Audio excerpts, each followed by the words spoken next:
Hello दोस्तों, मैं आपका दोस्त अकरम खान मालेगांव महाराष्ट्र से। दोस्तों, आज मैं एक बहुत ही प्यारा और बहुत ही सबक आमोज वाकया आप लोगों को सुनाना चाहता हूँ। किसी गांव में 3 भाई रहा करते थे। एक ही घर में पूरा परिवार मिलजुल कर रहा करता था। उनके घर के आंगन में एक बड़ा सा पेड़ था जिसमें फल लगा करते थे, और वो तीनों परिवार का सहारा महज एक वो फल देने वाला पेड़ था। वो लोग पेड़ से फल तोड़ते, बाजार में जाकर बेचते और अपना घर परिवार चलाते।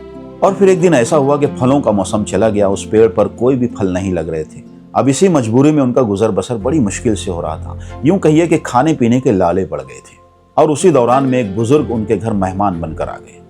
वो तीनों भाई परेशान, उनकी फैमिली परेशान कि अब इनको किस तरह से संभाला जाए।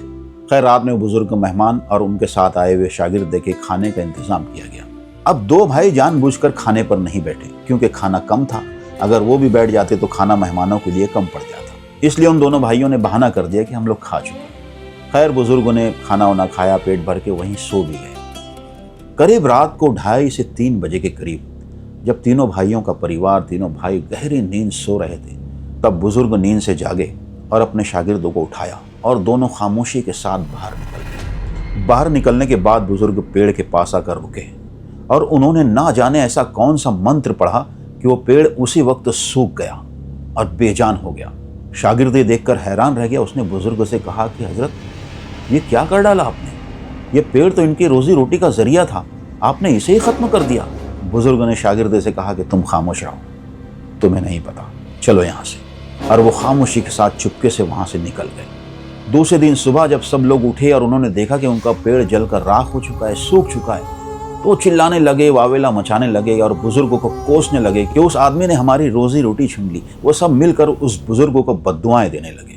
अब परेशानी ये थी कि करें तो क्या करें। तीनों भाई सर जोड़कर बैठ गए, आपस में मशवरे करने लगे कि क्या किया जाए। फिर तीनों भाई मिलकर रोजगार की तलाश में निकल पड़े। दिन रात मेहनत की और कुछ ही महीनों में तीनों भाइयों ने अपने अलग अलग रोजगार शुरू कर दिए। वो रोजगार बढ़ते बढ़ते इतना बढ़ गया कि तीनों भाइयों के अपने अलग अलग घर बन गए और तीनों की आमदनी भी अच्छी खासी शुरू हो गई। कुछ सालों के बाद वही बुजुर्ग फिर से उनके घर पर आए। तब वो सब देखकर उस बुजुर्ग पर गुस्सा होने लगे कि तुमने हमारे साथ ऐसा क्यों किया था। तब बुजुर्ग ने कहा कि अगर तुम तीनों मिलकर उसी एक पेड़ के भरोसे अपनी जिंदगी गुजारते तो आज भी वहीं होते जहां कल थे। लेकिन उस पेड़ के खत्म होने के बाद तुम लोगों ने कोशिशें की, तुम्हारे अंदर जो असली सलाहियत मौजूद थी उसको उजागर किया और उसको इस्तेमाल में लाया, इसलिए आज तुम लोग इतने कामयाब हो। अगर आज वो पेड़ होता तो तुम लोग आज भी उसी झोपड़ी में रहते जिसमें कल रहा करते थे। लेकिन उस पेड़ के जाने के बाद तुम लोगों ने मेहनत की और इतने कामयाब हुए। बुजुर्गों की ये बातें सुनकर तीनों भाइयों की नजरें शर्म से झुक गई। उन्हें एहसास हुआ कि बुजुर्ग ने जो किया था अच्छा किया था।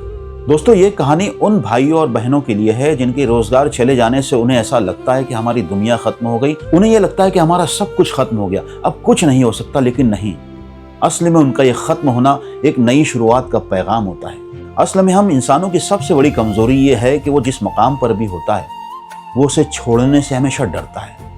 उसे डर लगता है कि अगर यहाँ से मैं हट गया तो मेरा क्या होगा। वो अपने उसी कंफर्ट जोन में बैठकर दुनिया को देखकर हसरत भी कर रहा होता है कि काश मेरे पास ऐसा कुछ होता, काश मेरा ऐसा घर होता, काश मेरे पास गाड़ी होती, काश मेरे पास बंगला होता, काश मेरे पास दौलत होती। लेकिन वो अपने कंफर्ट जोन से बाहर भी नहीं आना चाहता, क्योंकि उसे डर लगता है कि अगर मैं नाकाम हो गया तो फिर क्या होगा। इसलिए कभी कभी ऊपर वाला हमें हमारे कंफर्ट जोन से निकाल कर एक नए रास्ते पे चलने का इशारा देता है।